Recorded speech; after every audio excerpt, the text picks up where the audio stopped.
Welcome to Sightseeing Japan, the podcast where we explore the land of slapstick. I'm Paul Bresson. And I'm Jason Nealing. How you doing, Paul? I'm good. How are you? I'm also doing good. Welcome back from your vacation. Thank you. How's One Piece going? I wanted to ask you, since we're talking about TV today, you still keeping up with that? I am. I am not powering through it super quickly, but I think I've probably watched 10 episodes since the last time we talked about it. Cool. Still loving it? It's a good show. Nice. What about natto? Have you started incorporating that into your breakfasts? I don't normally eat breakfast, but I thought that was the plan. I was eating it a meal a day. Okay. I haven't been keeping up on a meal a day. I've honestly probably been like once a week. Once a week with natto? Yeah. And your miso soup? I've been eating it. Okay. Yeah. Natto, miso, rice, pickles. Warming up to it? You feel like you're acquiring the taste? Yeah. I don't like quite love it yet. I still have to mix, like mix in What are you mixing in? Potato chips? Actually, I ran out of potato chips, but I could do little tortilla chips. Kind of similar. Crunched them up in there. Okay. Like a potato chip isn't more ridiculous to put in your natto than a tortilla chip is. I don't know. Sure. I've also mixed kimchi. Nice. You like that? Yeah. Yeah. Get that spicy and the crunchy from the kimchi. It's good. Totally. I agree.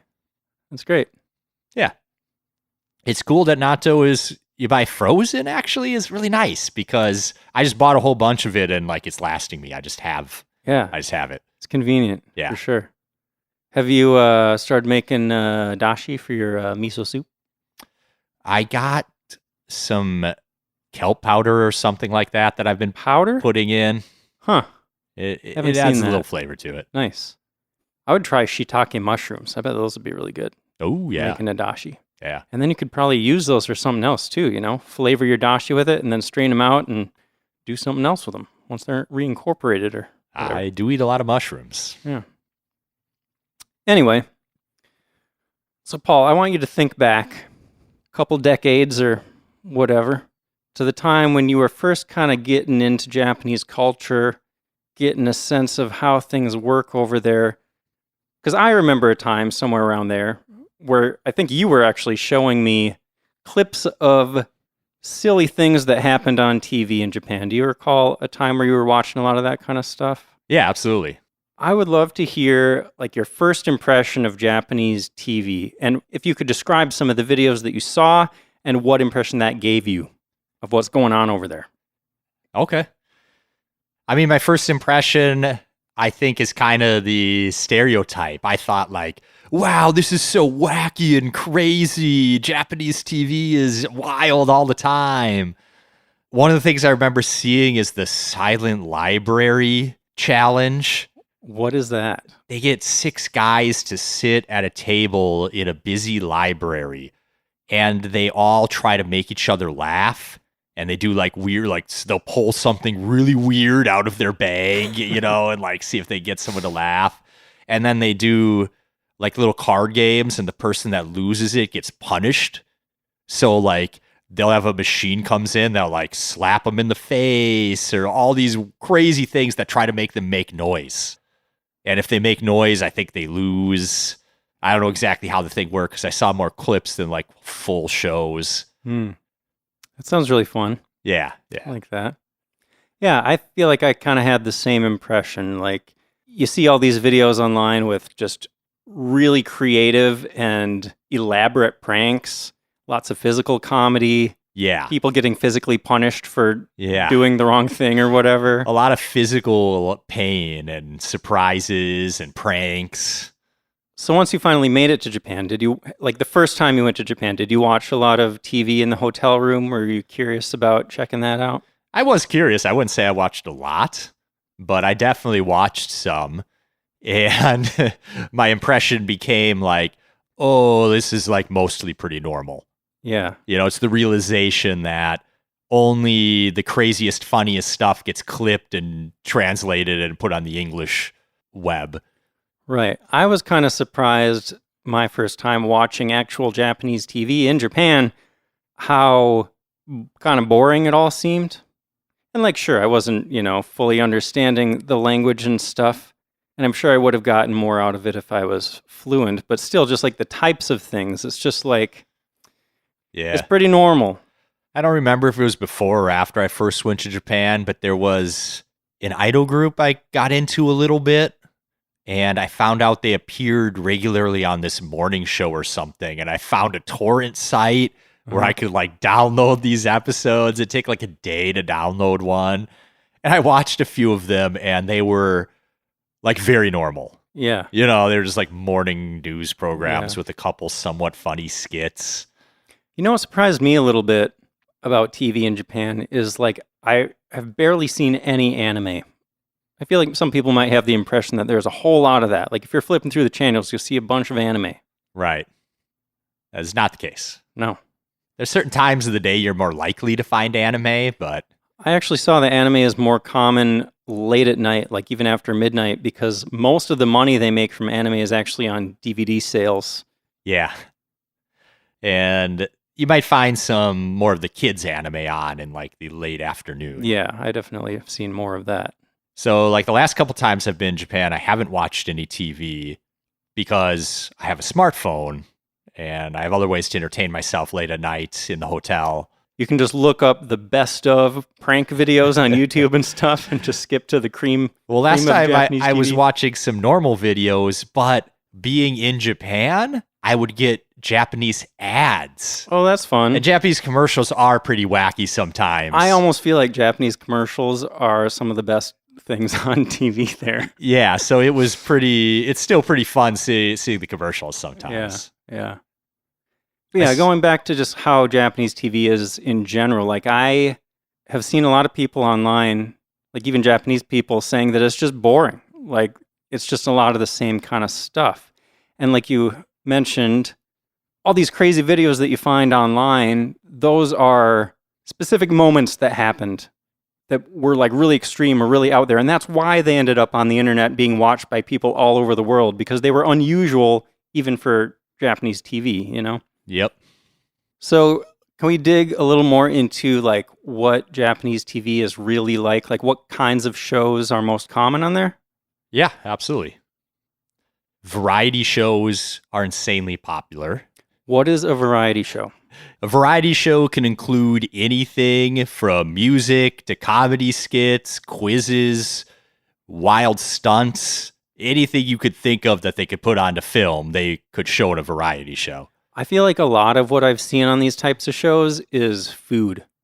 There's like such a big focus on food.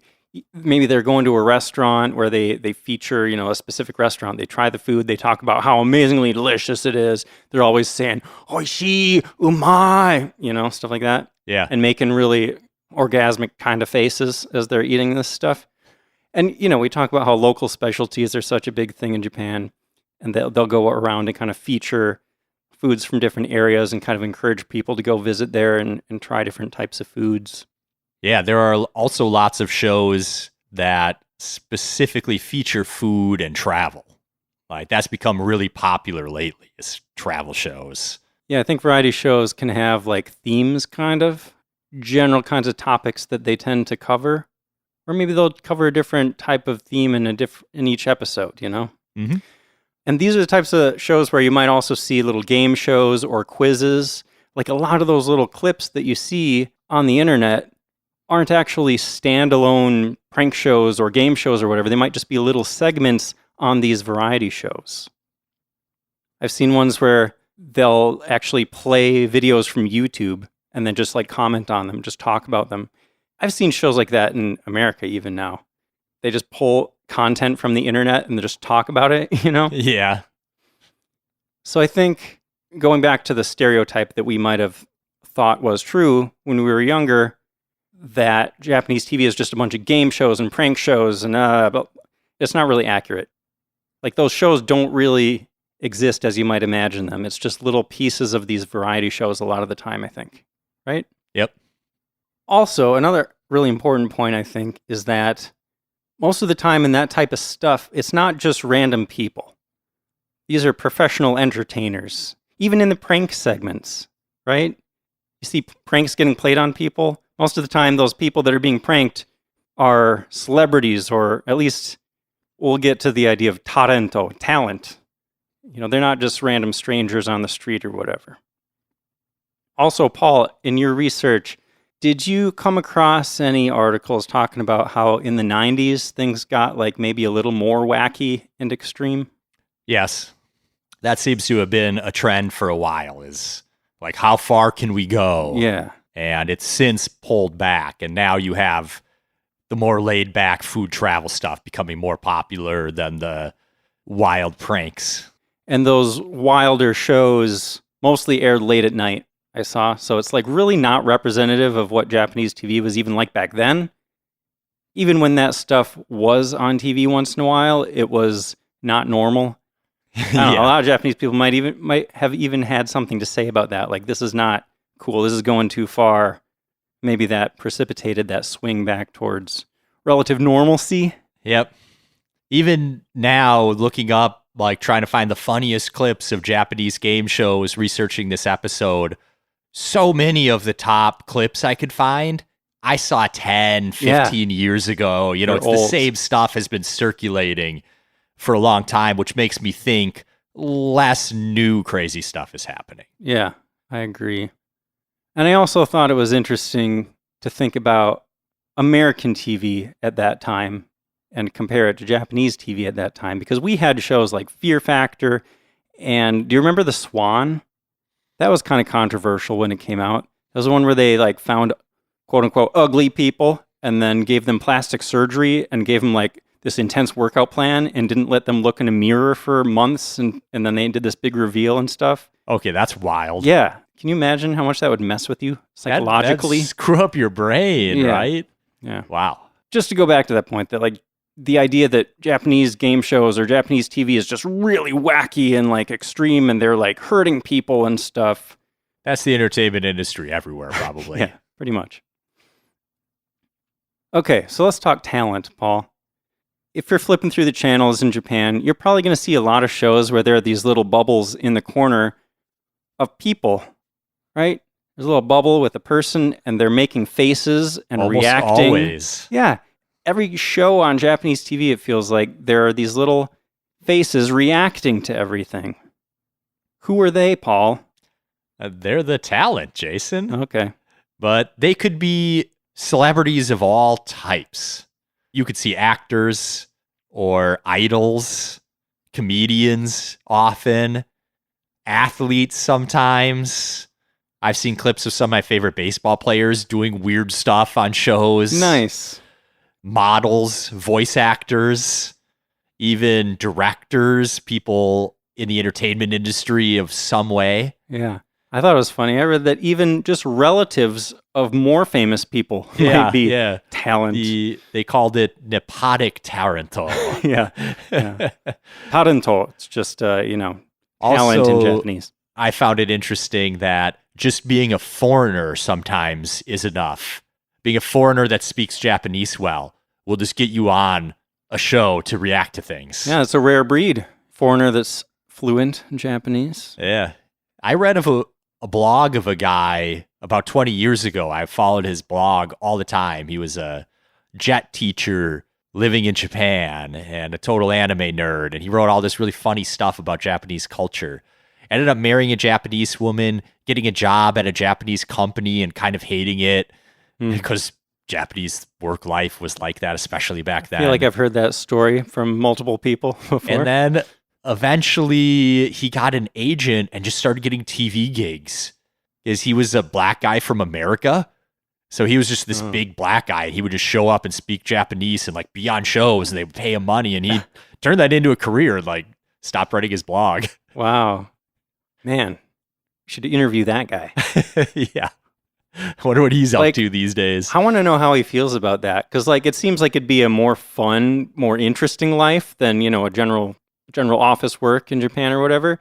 But I feel like it could also get tiring feeling like you're just kind of a clown on every show you're on. Yeah, I actually saw a quote from, I think it was a German guy even, that got famous on Japanese TV, and he said something along the lines of like, I'm just there to be the dumb white guy or whatever, but they've paid me so much money, I don't even care. I feel like I read that same thing. Yeah. I get the impression that a lot of the times when there's a foreigner on Japanese TV, and I don't know, maybe this isn't quite as true these days as it used to be, but I feel like a lot of time they're kind of, it's hard to tell if they're laughing with you or laughing at you. Yeah. Probably both. Yeah. But that's the gag, sometimes. There's even a show I'm going to talk about later where they actually cut out pieces of the show when they put it on American TV so they wouldn't offend American audiences because they went to talk to white people living in Japan, and yeah, I guess they were self-conscious about the way they were portrayed there or something. But yeah, another interesting thing about this talent, the talento, is that apparently for a lot of these people, if they don't have a lot of other stuff going on, like a separate career, being a media personality might be their main thing. And their careers can often be as short as 1 to 2 years, and they really don't make a lot of money. Like, they're just kind of middle-class minor celebrities. I don't know, maybe that happens here. I mean, generally, people on TV get paid more here than in Japan, I think. But, if you're not a big name, there are people struggling, right? Oh, yeah. Struggling actors. Oh, yeah. It's tough because it's not regular work. Yeah. Did we mention that the talent aren't just reacting, they're often participating? So they'll be answering the quiz questions, or they might even be involved in some of these wacky stunts that happen. Right. Yeah, there's kind of like a panel of people, and everything that's going on is kind of involving them somehow. Either they're commenting on it, or they're doing an activity together, or they're playing clips of them going off and doing things together, stuff like that. Yeah. Okay, so we talked about variety shows, we mentioned anime. What other kinds of things are on Japanese TV, Paul? Baseball. And various sports. Sure. Soccer, other things. Movies, often late at night. Movies. Dramas. Have you watched any Japanese dramas? I know K-dramas are this big cultural movement, right? Right. I'm curious to hear your opinion, actually. Why is it that K-dramas are such a big thing, but nobody's talking about J-dramas? That's a tough question to answer, other than K-dramas are more emotional, I would say. I would argue. I've only seen a couple J-dramas. Yeah. But the K-dramas are they're just peak drama. You think they're better? I find them more entertaining. All right. I will say that. Okay. News, of course. There's also news on the TV. Yeah. And that's about it. Nothing else. No. All right. Ready to move on? Well, I have a few things I came across that might help explain why some of the things we see on Japanese TV seem so goofy or out there to us based on what we're used to. Okay. One is Japanese humor is different. Sure. I mentioned slapstick in the opening. Physical comedy is really big in Japan. People getting hit, pushed over, moved, all those crazy stunts you see. Yeah. You know what I'm really curious about all of a sudden? Just a random thought. I wonder if Mr. Bean has ever been aired in Japan, and if so, how they would react. Because I feel like that's a really great show because of its universality. Like, there's almost no talking in that show. It's all visual humor, you know? It feels like that would be kind of Japan's kind of vibe. I wouldn't be surprised if it was really popular. Yeah. Wacky situations is another kind of pillar of Japanese comedy. Maybe because society there is a little bit rigid and stay in your lane. So these ridiculous situations happening just seem to hit with Japanese absurdism along those same lines. Sure. And unexpected situations are a big part of Japanese comedy. I can see that. Yeah. I also found a term called gaman, which is roughly enduring the seemingly unbearable with patience and dignity, something along those lines. So I think that leads to all these shows where people get put in these really ridiculous, unexpected situations, and that's fun for people to watch, their reaction to something they never saw coming, and just kind of enduring and getting through it. That is an interesting concept. I just Googled that, actually. That term you mentioned, gaman. Yeah. I haven't heard that, but Wikipedia says it's a Japanese term of Zen Buddhist origin, which means enduring the seemingly unbearable with patience and dignity. I feel like you see a lot of stuff in Japanese culture that relates to that idea and kind of reinforces that that's a virtue. Yeah, enduring through struggle is a huge virtue, I think, in Japanese culture. It's amazing, even like in anime, how often that idea comes up. There's like the underdog, and it's just like... Never give up, endure through everything, and you'll triumph in the end. Yeah, and just... Or even if you go down trying, it's a glorious way to go out. Yeah, and how often you hear gambate, right? Yeah. It's all just keep going, do your best, never give up. Right? Yeah, yep. Well, Paul, you ready to get into some specific shows and maybe talk about how they impacted the scene in Japan, or maybe how they are representative of different segments of the Japanese TV market or something like that?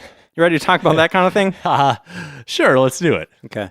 I wanted to start with this one that is pretty notorious, I think, and seems to have been getting a lot more attention lately for some reason.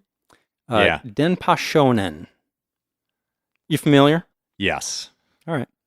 This reality show did a whole lot of crazy stuff. It was pretty extreme as a whole, I think, but there's one specific stunt that they pulled that I guess you could say is the most extreme and garnered the most attention.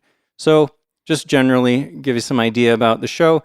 This originally aired from 1998 to 2002, and the concept was that they would find some talent, usually unknown comedians looking to make a name for themselves, and they would subject these people to extreme situations for entertainment. It's kind of the main idea. Yep. So the most famous example is a challenge where they took an aspiring comedian known as Nasubi. That means eggplant, because this guy has a pretty long face, and people thought it looked like an eggplant, so they nicknamed him Nasubi. And in the show, they took his clothes away from him. They stuck him in an apartment with nothing but a bunch of magazines. And then the challenge was that he had to enter mail-in sweepstakes from these magazines until he won 1 million yen worth of prizes. That's about 7,000 US dollars right now. And you're not kidding when they say they didn't leave anything in his room. Just him and magazines. He had a table and a couple pens to write with. He had no food, no toilet paper, no toothbrush, no toothpaste, nothing. And he had to live off his winnings. Like they gave him a few crackers a day, I saw, just so he wouldn't die. But other than that, he didn't get food unless he won it. That's crazy. That's pretty crazy.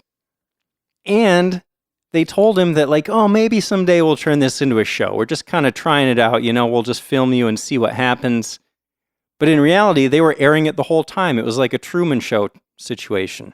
Yeah, they eventually started live streaming 24/7. The guy's walking around naked in his apartment with no idea that millions of people are watching every single thing he does all day. And this was a little bit before the Truman Show even came out, I believe. Probably. I'm pretty sure I read that. Pretty sure that's right. So, like, they put in wacky sound effects and stuff, and they kind of framed it as a positive thing. They're showing the times when he's happy, when he won things or whatever, or when he finally gets to eat. But, like, in reality, that's pretty harrowing. Like, wasn't easy for him. Yeah. And during a lot of those clips, he was acting too, because he didn't think they were constantly filming. So when he won something, he would show it off to the camera and do a big dance because he thought that was going to become the clip that became the show at some point. Yeah. Yeah, and this guy had no human interaction except for the delivery men that came to his door to deliver the prizes he won. Eventually, he did win a bag of rice, so he wasn't quite wasting away anymore, but he had to eat it raw until he figured out a way to cook it. And then I think I saw, was it like a little empty juice box type thing that he finally figured out? Like, I can put water and rice in here and then leave it close to a heating element or something. Yeah, it was an empty gel packet. Gel packet? Like dietary gel. Oh, I forgot. Exactly. Yeah, which is crazy. You had to eat it raw at first. That's nuts. And after he ran out of rice, you see that he was eating dog food for a while? Yeah. I've heard conspiracy theories that the way some of this stuff played out almost seemed too good, and the producers perhaps were intercepting things he won, or did he actually win dog food, or did they give him dog food when he was starving because they thought it'd be funny to watch him eat dog food to survive? Like, we'll never know. That's but dark. Yeah. The whole show was kind of dark. Yeah. I mean, I got a bunch more dark details to get through. Yeah, we're just setting it up. We haven't even gotten to the worst stuff yet. What do you have next? I have a section called Man, They Did Him Dirty. Is this before or after he reached his goal of 100 million yen in prizes? Before and leading up to and then after. Okay, you can go ahead. So actually, I guess I already brought up most of these things, but I'll bring up one.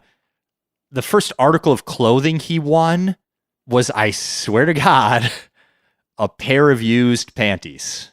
Oh, no. Yeah, and he tried them on and they didn't fit. Bummer. And that's why. And then he ended up being naked the whole time, which I've led to more conspiracy theories of they intercepted all his clothes wins so that because part of the gimmick of the show was that he was naked. Yeah. And if you're wondering, they didn't, air uncensored nudity.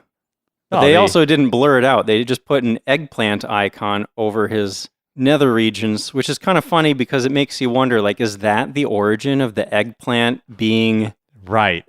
Which came first? Yeah. I don't know. Yeah. So it took him 335 days to finally reach his goal of 100 million yen in prizes. But things didn't quite end there, did they, Paul?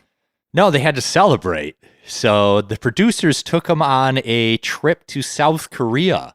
Wait, they blindfolded him first, right? He didn't know that he was going to Korea? I forget the details on that part. I'm not sure. I think they told him it was a celebration thing. Yeah. I just remember he was blindfolded for a lot of when they were moving him around. I don't remember if they did before they I think a lot of that came... Well, some of that came before.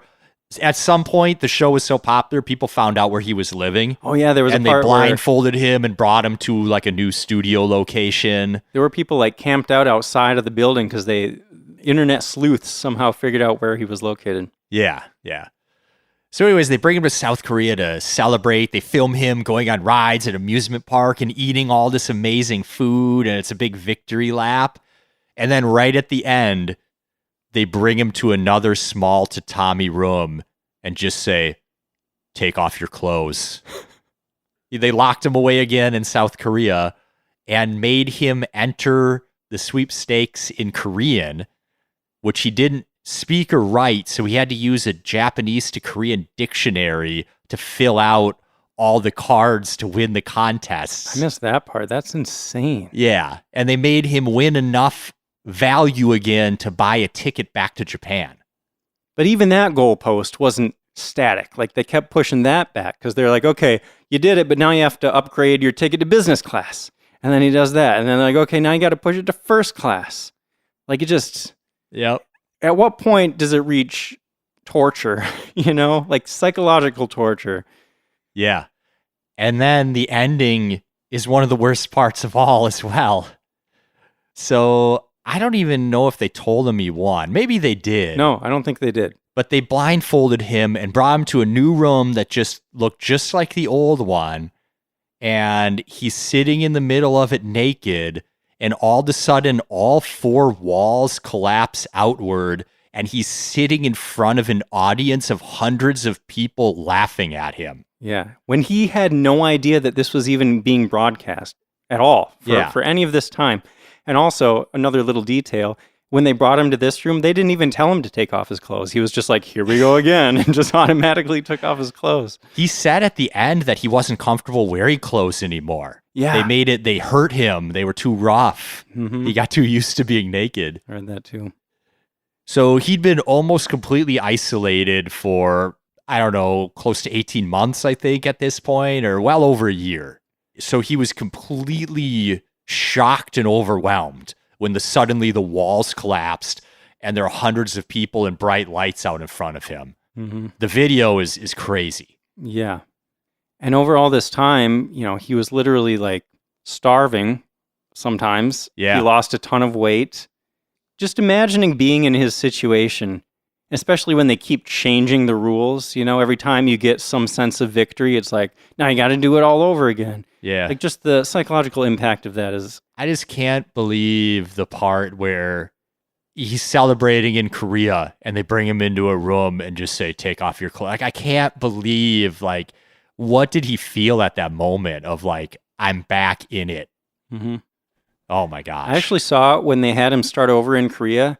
He almost refused. He's like, I'm not going to do this. And the producer went in there and, like, had a one-on-one long talk with him and finally convinced him to do it. Yeah. But yeah, that's another really interesting layer to this, is like, he could have pulled the plug at any time, He could have told the producers, like, I'm not doing this anymore.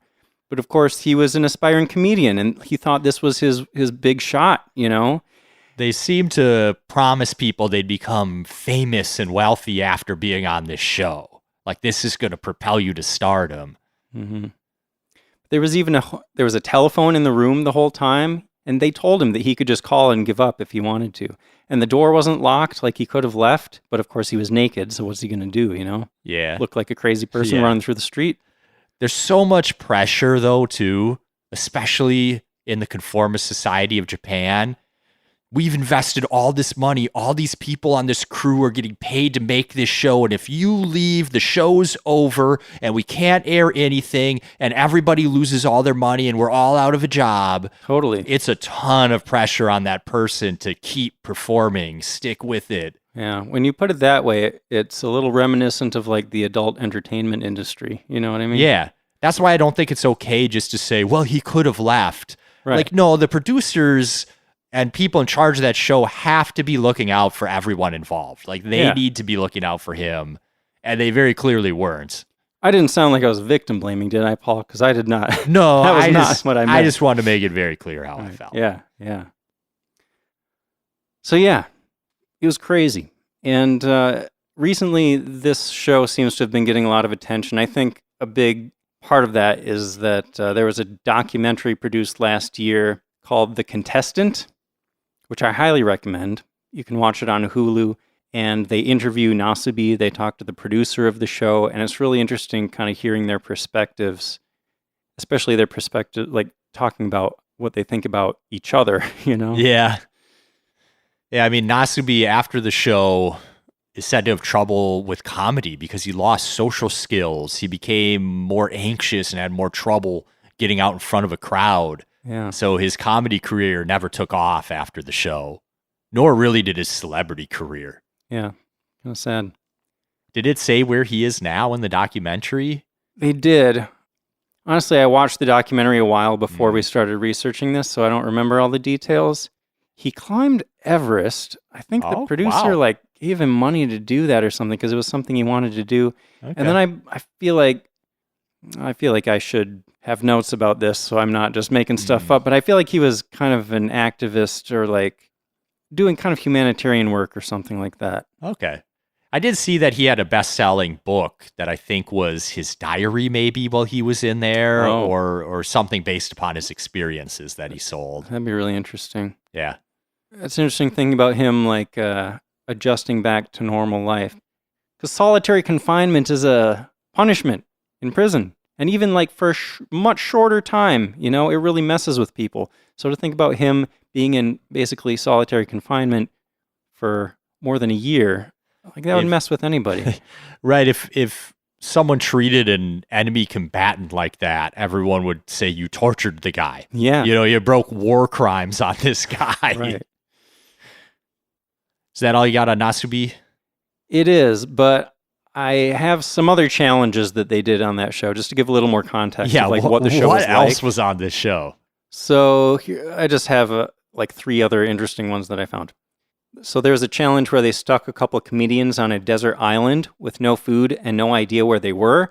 And the challenge was that they had to build a raft and find their way back to Tokyo. Okay. There was another one where a comedian and a radio DJ had to hitchhike from South Africa to Norway without using any money, even to feed themselves. Like they just had to get by with zero money for the whole thing. Wow. Yeah. Paul, I thought you might like this one as a baseball fan. There's one where contestants were put in a room with a TV that only played games of their favorite baseball teams. And then if their team won, they got food and everything was fine. But if their team lost, they got no food and the lights would turn off and they would just be stuck sitting in the dark until the next day's game. Oh, man.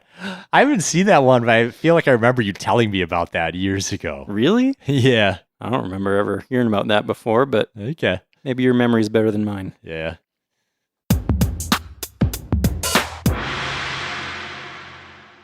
Next up, we're talking about Terrace House. This is a show that aired from 2012 to 2020.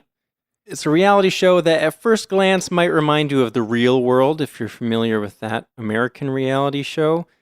In The Real World, they basically just took some attractive people, they stuck them in a house together and filmed them.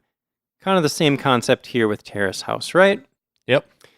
But the thing is, I think the main difference between The Real World and Terrace House, from what I read, is that in The Real World, it was all about conflict, right? The producers were always trying to get people in fights and things like that. And like they would do things to manufacture conflict, or they would exaggerate existing conflicts. But in comparison, Terrace House seems to be pretty mundane. Yeah. That's apparently the draw, is that it's just the normal small frictions of everyday life versus the manufactured drama. Yeah, it's interesting. The other big difference is that there's a panel of commentators. I don't think they had that in the real world. Oh, definitely right? not. But that's a wholly Japanese TV thing. Going back to like we talked about with the variety shows, they always have to have people commenting on what's going on and discussing these people in their lives. Yeah. Yeah. So they stop every 10 minutes and talk about the conversations or analyze body language and try to think what people were thinking or joke about things. With so many people like overthinking things, I feel like for a lot of people that's a problem, right? Yeah. I've been guilty of that for sure. I feel like watching this and watching people analyze these other people, like every little movement they make and stuff, that feels like that would stoke anxiety, not be like calming to me. I'm not a big fan of the body language analysts and stuff. I feel like you can kind of interpret that stuff in whatever way you kind of want. Yeah. Yeah, I get the impression that the people that really like Terrace House, they find it really relaxing and comforting, and it's supposed to feel less scripted than other reality shows, because it's just like a peek into some normal people's lives. And I think that's a big part of what made it so popular, right? Yep. It's actually become really popular in the West, too. It was available on Netflix, and I kept planning to watch it while it was on Netflix. I never got around to it. But I know I've heard from listeners. I know we have some listeners that are big fans, and I'm sorry I haven't watched more of it. I'm sure that some listeners have watched a lot more than I have. I'm not sorry. Not my cup of tea. I'm never watching that show. Wow. You seem like you have strong feelings against the show. No, I just have strong idea that I wouldn't really like watching it. This is not what I'm into. I've also heard that it's really good for practicing listening to Japanese if you're interested in learning the language. I can see that. Yeah. That's casual conversations. That's one of the main reasons I wanted to watch it. Okay.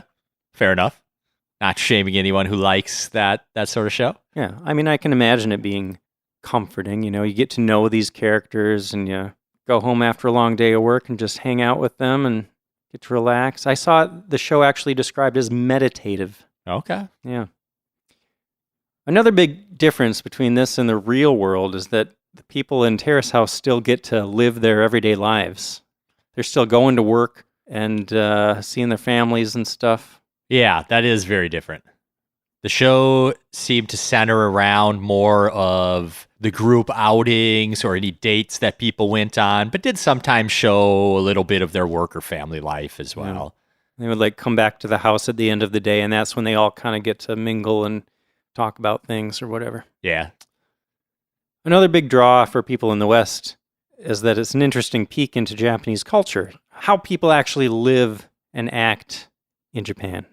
Yep. Kind of interesting because it's a pretty different culture, right? Yep. But even with a relaxing show like Terrace House, there's some controversy present, isn't there? There is.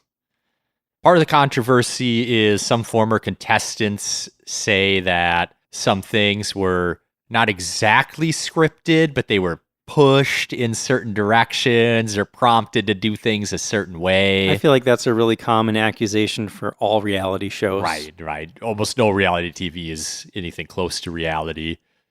They have to sign contracts saying that they will follow all directions on how to shoot the show or something like that.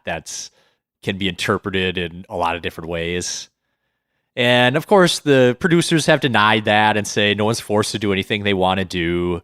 But there's apparently a clause in the contracts that if they cause a problem with production that could cost them money, like they can sue you for the money. So that would be scary, I think, as a talent on the show. Yeah. Trying to put your foot down too hard. I mean, it kind of reminds me of the idol industry a little bit. Like, they just have these contracts that are a little bit one-sided, and it just puts pressure on people to act the way the producers want them to act, you know? Yeah. Like, what do you mean you're not going to jump off the cliff? We drove all the way out here. We've got the cameras set up. Like, we got to get the shot. Mm-hmm. But the worst drama came in the final season of the show, which is maybe what ended up canceling the show permanently. What do you mean, maybe? I thought it was pretty clear that that's the reason it ended. I mean, I don't know 100% that the show wasn't going to end anyways, but yeah, you're right. In the final season, one of the cast members, Hana Kimura, took her own life. She was a victim of heavy cyberbullying. Yeah, like it sounded, from what I read about it, it sounded pretty minor, like the origin of this whole thing. Like, she got in an argument with another housemate, and then when that aired, everybody online just like, focused in on this little conflict and like blew it out of proportion, and people started hating on her, and it just turns into this whole mob mentality, I guess. Yeah, right. And just thousands of people went after her. There were multiple people that were charged for online abuse in relation to her death. Yeah, I read Although, that. as far as I could tell, no one received any real punishment beyond maybe a small fine or slap on the wrist. I saw one person that had to pay an insultingly low fine, but I thought there were other ones that, or at least one other one that had to pay like a bit more. I don't know. Maybe, I don't know how much money that kind of thing is worth, Maybe. but Kimura was actually a famous professional wrestler in Japan. Yeah. And her mom was too. So her mom has spoken out against the show afterwards and against the online harassment and openly said that these people didn't get punished enough for what they did. Yeah. I don't know. We could go on a whole thing about like internet mob mentality stuff. Yeah. People in large groups, when they latch onto something like that, it can be really dangerous and messed up. People end up saying things that they would never say. It's just like, oh, everybody else was saying that kind of stuff, so I just got in there and bashed this person too. Best thing you could ever do for yourself is not read online comments. Yeah. Can you imagine like being mega famous and reading just thousands of comments about how people hate you? I mean, I can kind of imagine it, but I doubt I would read comments if I was famous. Yeah. I wouldn't waste my time. And I think a lot of celebrities say, like, I don't read that stuff. Yeah. That's probably the smartest thing. How could you and stay mentally healthy? Right, totally. Yeah, Hana Kimura, she was 22. Yeah. Do you remember what being 22 was like? Can you imagine? Oh, barely, man, barely. Yeah. She was also half Indonesian. Mm. So she got bullied apparently in her youth. I don't know if that played anything into the online harassment she was getting later, but so she was kind of dealing with bullying her entire life, it seems. Yeah. It's unfortunate. Yeah.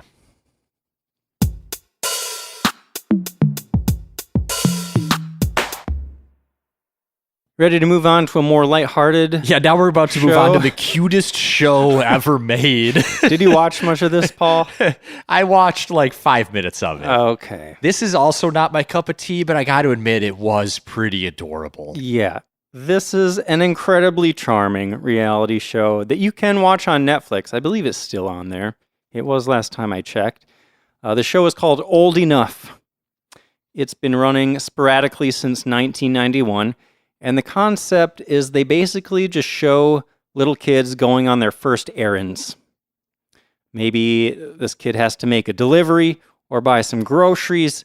things like that. Their parents, give them a little pep talk and send them out the door, and then the cameras follow them on their little adventure. It's just really heartwarming. And when you say little kids, it's like mostly 3 to 6 years old. Yeah. So they are little kids trying to figure out how to do these big boy and girl chores. So describe for me the 5 minutes you saw, Paul. What did you see? Okay, so there's a girl, she couldn't have been more than 4.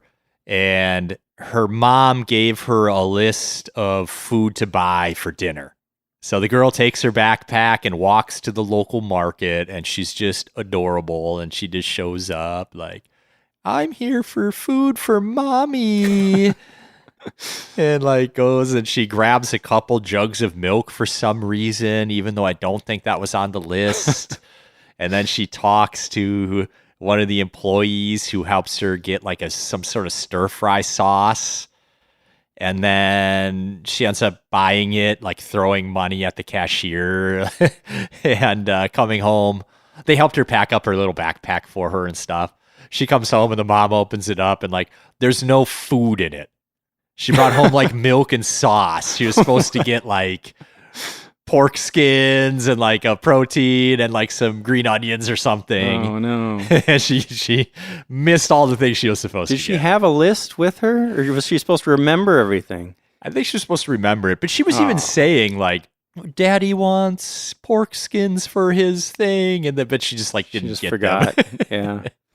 It's interesting watching little kids' brains work, how quickly they can forget things sometimes or like lose their way or whatever. Hey, little kids are like smart, but they like haven't figured out how to really use their brain yet. Yeah. I think it's fun to watch when kids make a mistake and then you get to see them like problem solve.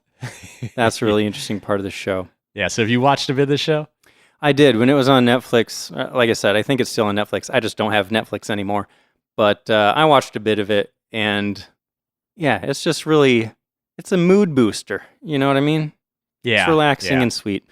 And don't worry, because they check the route that the kid is going to take. They make sure there's no weird, suspicious people or anything dangerous. Yeah. They have the camera crew and other people following the kid around. Yeah, they inform the whole neighborhood that it's happening before it happens. So everybody's like watching and kind of ready to help the kid if they get stuck. Yeah. But the cameras are all hidden. Like the camera crew has them in like duffel bags and stuff. Yeah. So it feels to the kid like they're out on their own, Yep. But one of my favorite things about the show is that a lot of the locations where they film are smaller towns. And I just think it's a really charming peek into that type of lifestyle, It is, yeah. Like it just feels really wholesome and low stakes. And like you kind of get a sense of that communal nature of those types of places, Yeah. Everybody's kind of watching out for the kid. There's almost no conflict. Like the biggest conflict is when a kid drops something and it's rolling down the hill and they have to chase after it or something. Like, yeah. Actually, Paul, you and I met up with a couple listeners recently, and one of them informed me that sometimes they actually follow up with these kids on this show years later and see how they're doing. That was pretty cool. I haven't seen any of that, but apparently they do winter and summer specials each year where they check in with people that were on the show in the past. Okay. Yeah. I did see that there was one person that was on the show years ago who then sent their child on their first errand on the show. That's cool. Yeah. They must have had a good experience, Right. That's kind of evidence that, they're doing things right if people are willing to send their own kids on the show too. Yeah. I also saw that they're starting to make versions of this show in other countries. Singapore started doing their own version in 2018, and just this year, Canada is coming out with their own version. Yeah. Isn't that cool? Yeah. I feel like there's places to do that show and there's places not to do that show. For sure. Although now that you mention it, it would be really interesting to watch it in some of the places where you really shouldn't do that. Don't go there. Don't go there. All right, next up, we've got one of the shows of my childhood. Really? Did you watch a lot of this? I watched a ton of this. Nice. We're talking about Iron Chef. Did you watch the American version or the original Japanese version? I watched the Japanese version with American dubs. Wow. Cool. Yeah, I think it aired on Food Network when I was a kid.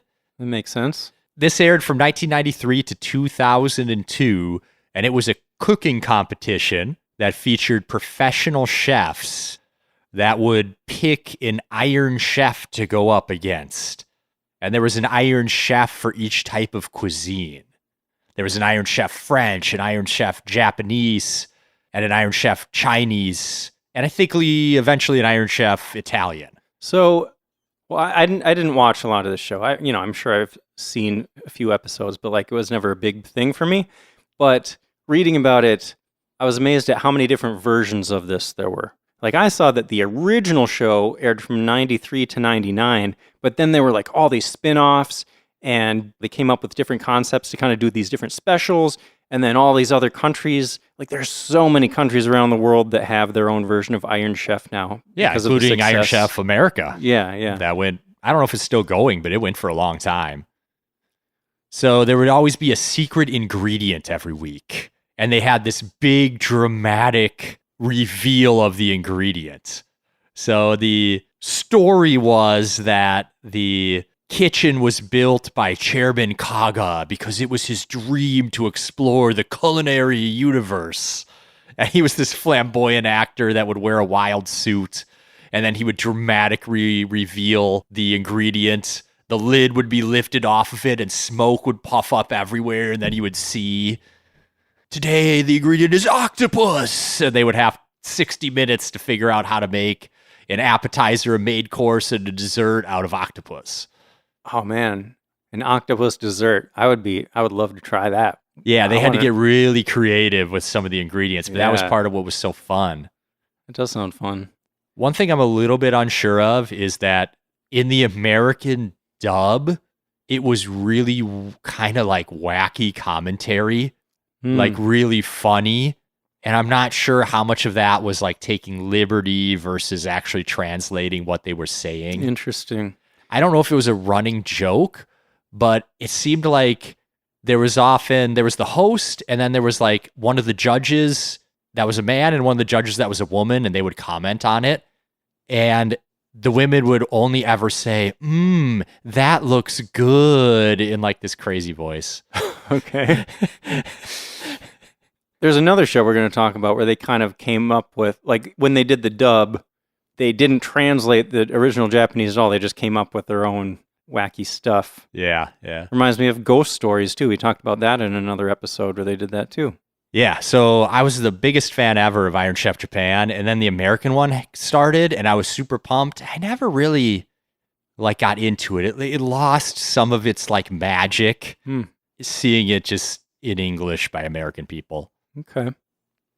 So these contestants, they're competing against the Iron Chef, right? Yes. How does that work? Like, if they're not competing against each other, like, are there a lot of episodes where the Iron Chef makes the best thing and it's just like, you all lose? It's 1v1. Oh, each episode is like just the Iron Chef and one contestant. Like one contestant comes in, they usually bring a couple sous chefs with them, and they challenge one Iron Chef. Got it. The Iron Chefs overall had something like a 70% win rate. It was commonly went to the Iron Chefs. That would make sense. I would be suspicious if that wasn't the case. Yeah. You know? They had practice making those dishes in 60 minutes too. It was a really time crunch thing. So there are different judges for each episode, is it? Yeah, there would always be 3 or 4 judges that would taste the food at the end. I saw usually one of them is a professional food critic, but then they would bring in basically like talento, right? Just random actors or celebrities or whatever. Yep, exactly. Cool.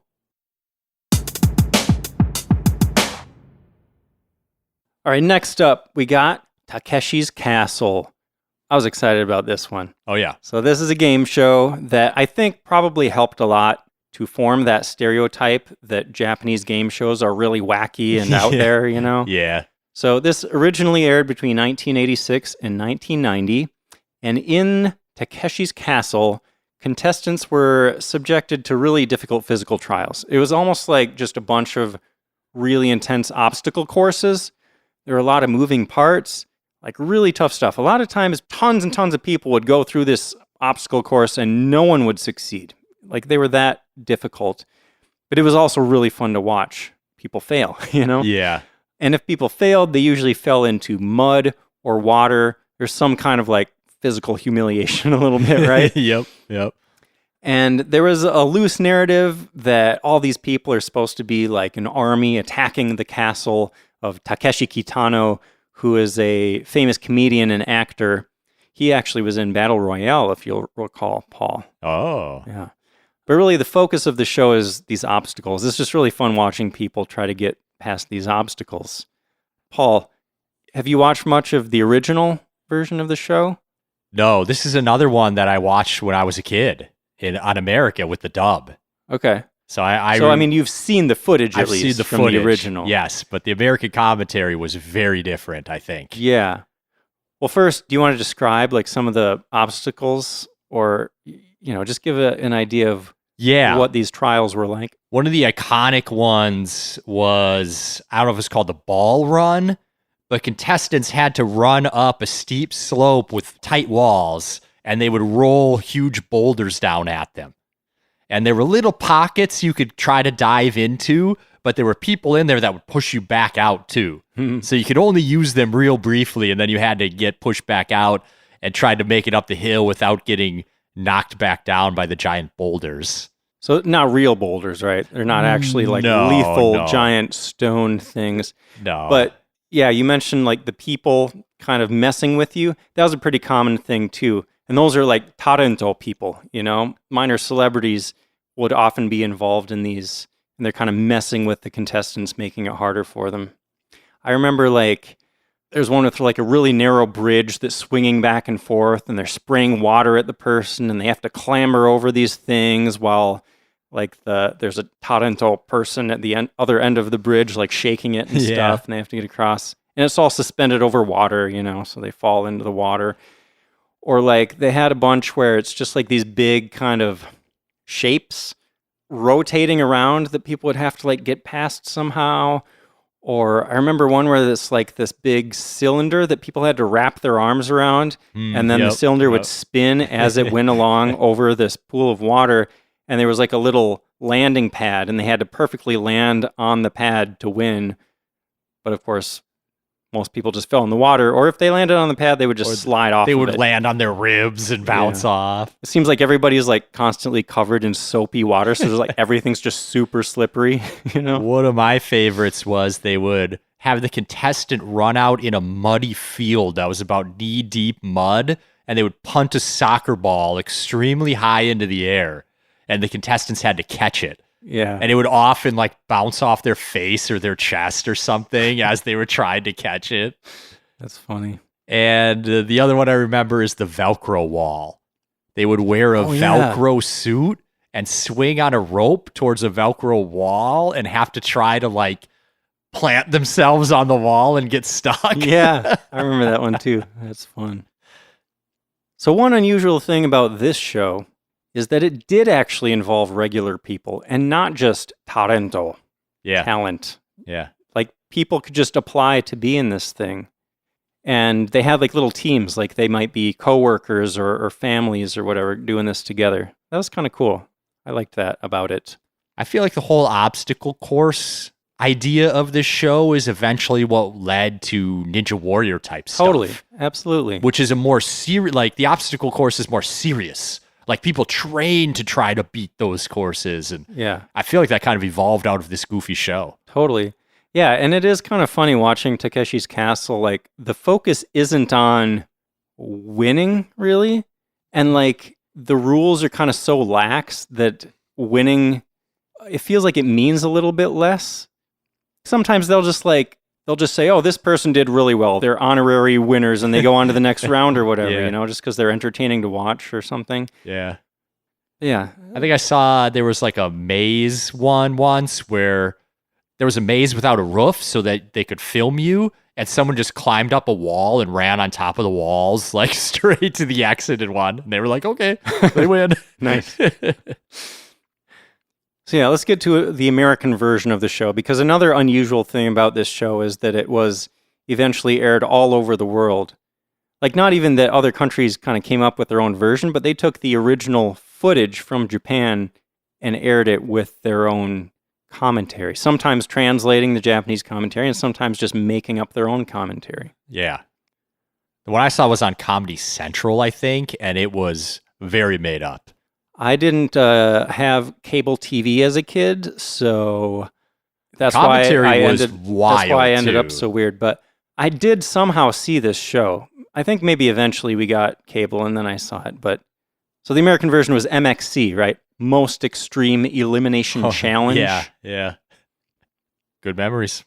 Yeah, I mean, they just came up with comedic commentary, like not paying any attention to the original Japanese. And yeah, it's really entertaining. Yeah. I think this show might have even spread further than Iron Chef. Like, I found a massive list of countries that did their own versions of Takeshi's Castle. I believe it. I also wanted to mention the reboot of this show that was released just last year on Amazon Prime. I watched all of that and very much enjoyed it. You haven't seen any of that, Paul, have you? Nope. Well, you should check it out. So they basically recreated the original show. A lot of the obstacles are almost exactly the same. They just kind of updated them. Like, it looks like the budget is probably a bit higher. They look a little more sturdy, kind of, the obstacles. And some of the contestants were even in the original show back in the 80s. Like, they had such a great experience that they came back to do it again. Okay. So like I said earlier, it's like little teams of 5 or 6 people, family, coworkers. And I just really like the positivity of this show. You know, you never see people really having a bad time. Everybody's just enjoying being there and just something that everybody can have fun doing together. Really embodies the ganbatte attitude, right, Paul? Yep. Another thing I noticed on this new reboot of the show is there's this mascot that makes an appearance a whole lot called Cheeton. Are you familiar with Cheeton? I am. Really? The god of advertisement. Explain. Cheeton's been all over Twitter lately, and I don't know exactly what the shtick is. It's like they buy ads and then like will have like a meme of themselves doing something funny and be like, I'm the god of advertisements. I'm getting rid of this ad for you. Watch me do some weird thing. Wait, this is Cheeton saying this? Yeah. Okay. I don't fully understand it, but they're getting like millions of likes on their tweets and stuff. I haven't seen that, but I subscribe to Cheeton on Instagram. Okay. And the videos are basically, I mean, I think the whole vibe of this mascot is what makes it so popular, because most mascots are just cutesy and that's kind of it. But Cheeton is like chaotic and violent sometimes. Yeah. Like I say they because Cheeton apparently doesn't have a gender, but Cheeton will just do dangerous things and like get hurt and stuff. And it's entertaining.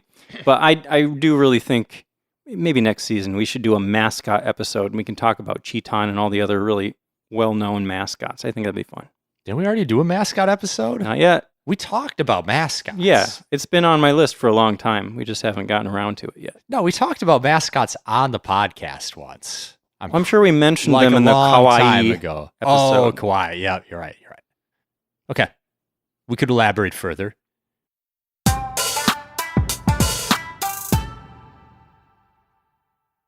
Okay, this next one is a show that I really love. One of my favorite shows ever is called, well, in Japanese, it's called Wafu Sohonke. In English, it's called Japanese Style Originator. This show aired from 2008 to 2020, and it's the best. It was on Netflix for a while. It's not anymore, sadly, and I've been trying to find a place to watch it, and all I could find is places to download it, which, you know, are of questionable legality. And of course, I would never, so I have no way to watch it. But basically, this show focuses on Japanese culture. It started out as kind of a quiz show where they had this panel of celebrities, Tarento, and they had to answer questions about traditional Japanese culture or food or etiquette, things like that. So I learned a ton about Japan from watching this show. And eventually the quiz part kind of went away and it became more of a variety show type thing where they just talked about different aspects of the culture. But they would play little clips of traditional craftsmen. And of course, they got little bubbles, you know, of the commentators talking about it in the corner. They would go try local specialties. I remember one episode where they tried like 50 different rice toppings. Like they eat, Wow. they had little bowls for each of them for all these toppings, and they talked about them and rated them and things like that. Nice. There was one where they focused on temples and all of the different elements of a temple and where they came from. Like they went and talked to the craftsman that made the kind of twisted rice straw things that are hanging in front of a temple. You know what I'm talking about? Yep. And like the little paper zigzag things hanging down. Really interesting. But this is that one that I mentioned earlier where when they aired the show on American Netflix, they edited out some of those segments where they went and talked to foreigners living in Japan. Because, that might be seen the wrong way by Western audiences or whatever. Because they would kind of just like knock on the door and be like, hey, what are you doing in Japan? What's your life like? I know. So yeah, I just wanted to stick that one in there. I don't know, It's a super cool show. You showed me that years ago, Jason. It's an amazing show. Yeah. And I heard it got pretty popular in Japan too. Yeah, they dive so deep that Japanese people are probably learning a lot as well. Yeah. Well, it's fun watching like the commentators trying to answer these questions about traditional culture, and like they don't know. Yeah. They're learning about it just like we are. Yeah.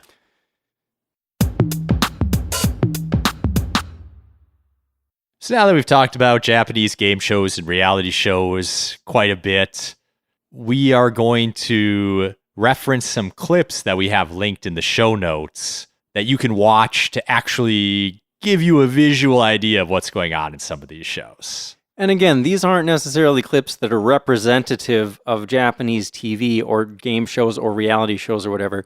These are just the ones that have risen to the top of the internet. You might have seen these online because they're just super widespread and they pop up randomly, it seems. I come across them on Instagram sometimes. Yeah. Things that I saw years and years ago. They're still floating around on the internet. I just picked a few that I found the other night that just made me laugh. I picked some stuff that I've just seen a lot. I don't know. They're famous videos, so it seemed like it'd be fun to talk about them and give you a chance to watch them. Again, they're all in the show notes, so you can just go click the link and take a look. Should I go first? Yeah, go for it. So I was laughing really hard at this one called, Can You Follow Someone Around a Zoo Metal Gear Style? Referring to the Metal Gear Solid video games. Did you ever play any of those? No, not really. Yeah, Only me at either. friends' houses. Hmm.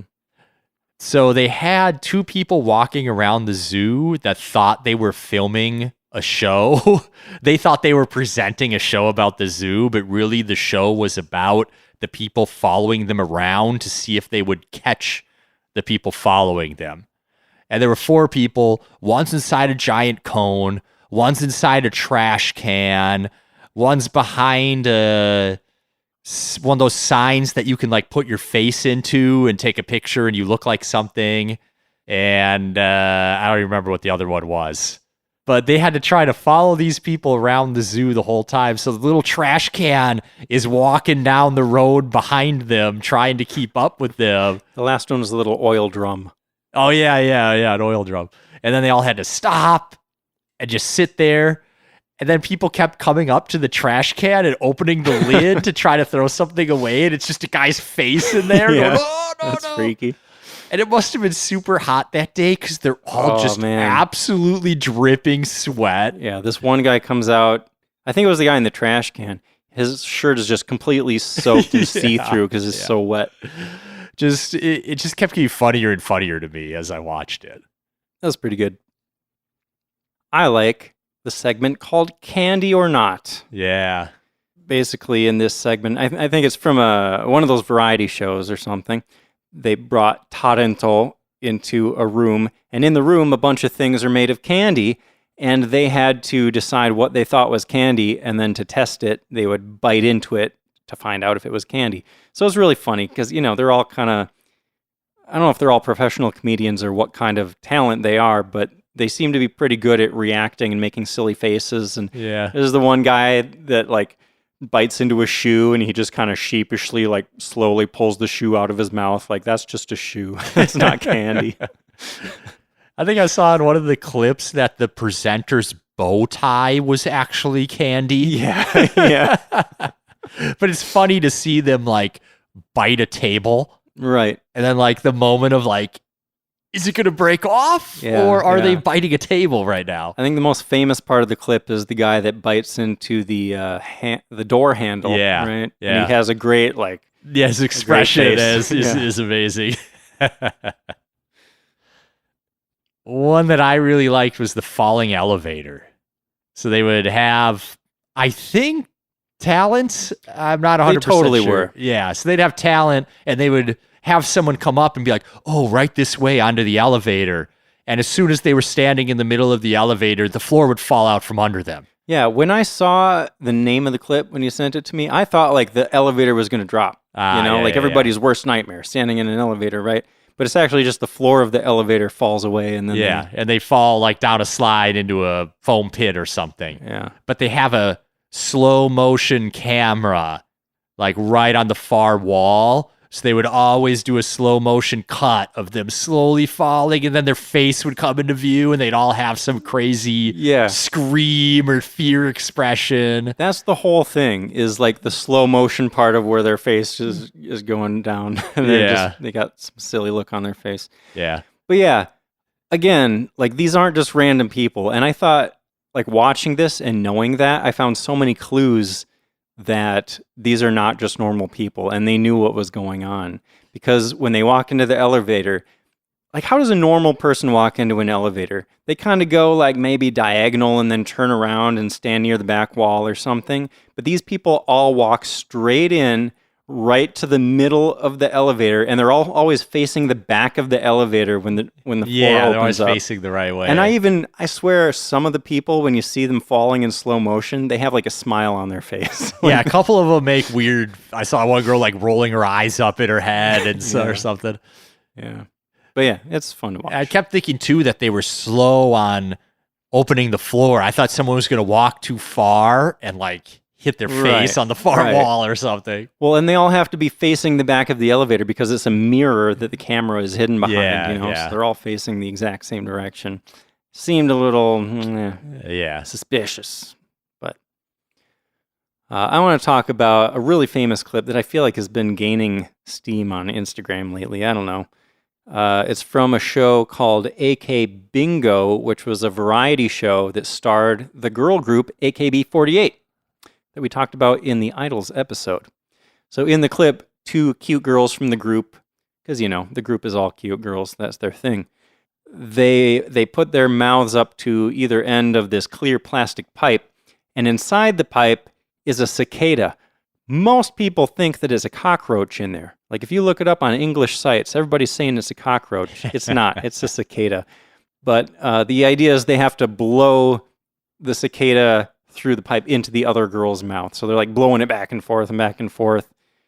And finally, one of them takes the cicada. Oh, man.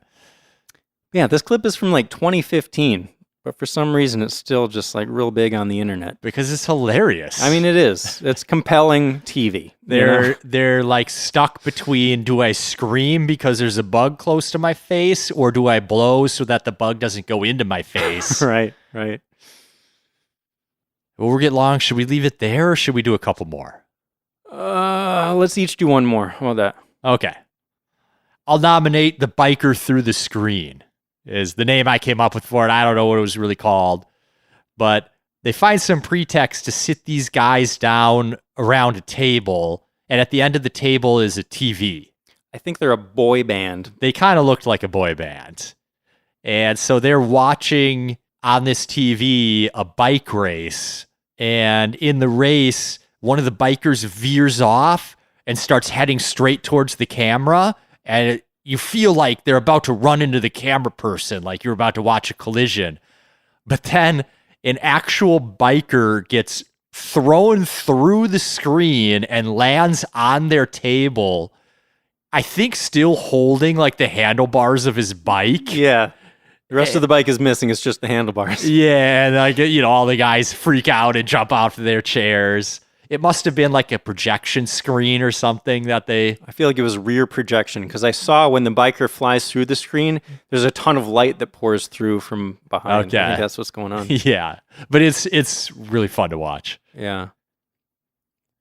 Okay, can I actually do two? I don't know which one I want to cut. I don't want to cut either one. Do them both. So one was, I feel like I mentioned this in the outro of a recent episode when we were talking about this episode.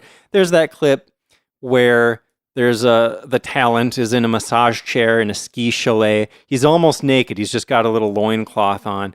And then the wall opens up and he's launched down the ski hill on the massage chair. You know what I'm talking about, right? Oh, It's yeah. a really old clip. Yeah. Like I saw that more than 10 years ago. But I did a little research. It's from a variety show called Mecha Mecha Iketeru. So yeah, that's all I got about that one. Okay. Next one, Brain Wall. Do you know anything about Brain Wall? No. So this was a segment on a variety show called Toneruzu no Minasan no Okage deshita, which means the tunnels thanks to everyone, which sounds like a really weird title, but Tunnels is the name of the comedy duo that stars in this show. So Tunnels, thanks to everyone.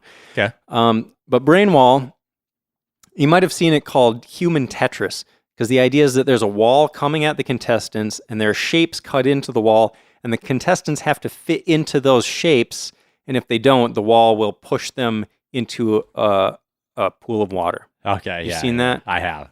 Apparently, this is another one that's become really popular outside of Japan and actually spawned a ton of international versions around the world. Yeah, there was an American one at some point. Yeah. I don't think it lasted long, but I looked it up. The American one was called Hole in the Wall. It first aired in 2008. I think 2008 to 2009, and then they brought it back in 2012 or something, but it didn't last long that time either. But they were mean too. They would put a fat guy out there and then make the skinniest little cutout for them to go through sometimes. That is mean. You got to give them a chance, you know? Right. But yeah.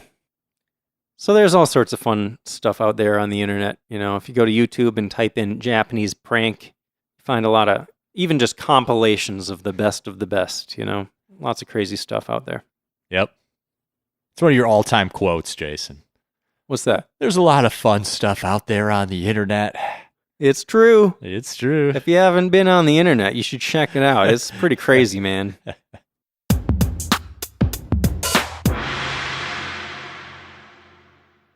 Well, before we go, we had one last little section that I call, Can You Get on Japanese TV? Because I feel like a lot of people have maybe heard about foreigners getting on Japanese TV, maybe even when they're on a trip to Japan, just randomly it happens, right? Have you heard stories like that, Paul? Yeah. I mean, I was interviewed once. Tell me about that. It was at the airport. I think that's where they often get you. Yeah. It was our 2016 trip, I believe. Huh. And they just stopped me at the airport and put a camera in my face and were like, "Can you answer some questions?" This is on your way back to America. No, it was when I just arrived. Oh, really? Yeah. And I was like, okay.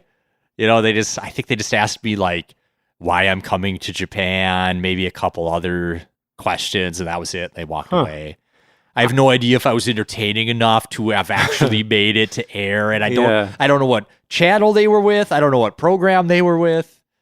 That's funny. But I've heard of other people having that same experience. Yeah. Arriving at the airport and get a camera in your face. I remember one time when I was in the Japanese airport flying back to the U.S., I didn't have a camera crew come up, but I had a woman come up and just hand me a survey that I had to fill out. I mean, I didn't have to, of course, but I think she gave me some candy or something as a thank you. But, you know, just questions about, what did you do in Japan? What was your favorite part of your trip? Things like that. Yeah.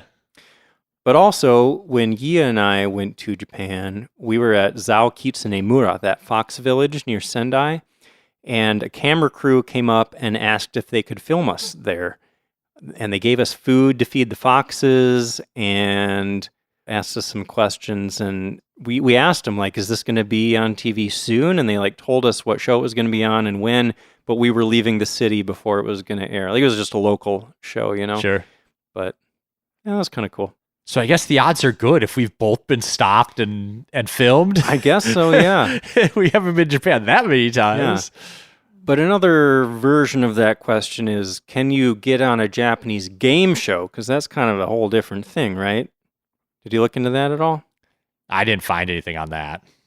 I'd say a lot of them not easily because they use talent for so much of their stuff. Exactly. I found some people asking this question online, and it sounds like it's very unlikely for you, just a random foreigner, to get on a game show because, as you said, most of the foreigners that you see on these shows are foreign talent. They pick them specifically. And I guess we covered this in the talent section. Gaijin talento, foreign talent, is a whole subcategory of that talent pool. So, like, if you're not fluent in Japanese and you're not living in Japan and you don't have a way to kind of you don't have an agent, get involved with that kind of thing, you're not going to get on a game show probably. Yeah. But yeah, it is kind of fun to just get approached randomly by a camera crew, You can, maybe you can just look out for camera crews and go up to them and be like, you want to talk to me? Look, I'm foreign. Just walk by really slowly. I'm right here. Try to lock eyes with them. Is that it, Paul? Is that all we got? That's all I got. All right. Well, before we go, I want to again mention our upcoming meetup this fall in Tokyo. We're going to be at Commune on the rooftop of the Shibuya Parco shopping mall at 7 p.m. on November 6th, 2024. Those details are in the show notes, and we also talked about it in our recent announcements and current events episode. I should also mention our Patreon. There's a link to that in the show notes or on our website, which is sightseeingjapanpodcast.com. Also, important notice. Very important notice. This is important. If you're thinking about supporting us on Patreon, well, first of all, thank you so much for even considering doing that.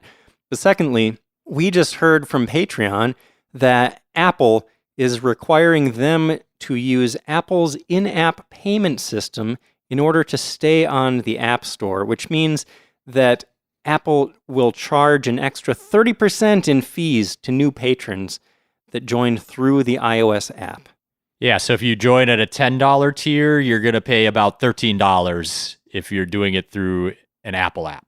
Yeah, if you have an iPhone and you have the Patreon app on there, it's going to cost you a bunch more to subscribe, which is just silly. It's just silly because you don't need to do that. Like, you can just go on the desktop website, or you can even just go to the website like on the browser on your phone and avoid those fees. It's just so silly. But it is what it is, so wanted to make everyone aware of that. Also, for existing members, you don't have to worry about that. It does not affect existing members, only new members. That's good to know. Yeah. So yeah, if you want to support us, we thank you very much for doing that. Use a web browser. And yeah, use your browser so you're not just giving money to Apple every month. Like, it's monthly too. That's what really blows my mind, It's a big shift too, because it's not just Patreon. Like, I watch a lot of Twitch, and all mobile subs on Twitch now cost more than they do on the web browser. Apple's just getting greedy? Because Apple just made that change. Unbelievable. Yeah. So it's so weird that you pay different prices depending on where you sign up. That just seems wild to me. Yeah, and it's just not a good experience for anybody, it feels like. But no, it's not. Anyway, a huge thank you to all of our patrons, especially our Shogun level patrons, Wesley C., Nicholas McKibben, Kevin Harris, Brady K., Jack, Michael Morris, David Imani, Darwin Perrier, Ethan Teague, Yasmin, Jason, Katarina and Ellery, Susan, Tori, Tina Anderson, and Shaked Rosenthal. Thank you all so much. Thank you. And for anyone else, if you don't want to make monthly contributions, but you still want to show your support for the podcast, you can make a one-time donation via the Support Us page on our website, or you could leave us a review. I love getting reviews. Yeah, me too. You can do that on any of those podcasting platforms. Most of them have a way to review us, and if you love us, we would love to know that. If you don't love us, keep it to yourself. Hey, we're big boys. We can handle some criticism. Okay, well, I mean, if you have constructive criticism, just put a 5 out of 5 stars and then tell us, you guys are awesome, but here's how maybe you could make it even better. Right? We do read them. We do. We want to know what people are thinking, Oh, yeah. We want to make the best possible podcast we can. Anyway, this has been a long outro, but Paul, what are we doing next time? Well, we had some really nice feedback on our Tokyo Day Trips episode. We did. So the next episode is going to be Kyoto and Osaka Day Trips. Nice. I know that some people specifically requested that, so I'm looking forward to it. Should be a lot of fun. I hope I can dig up a few that I don't know very much about and sure bring we them to can. you all. For sure. Well, thanks for listening. We'll see you next time.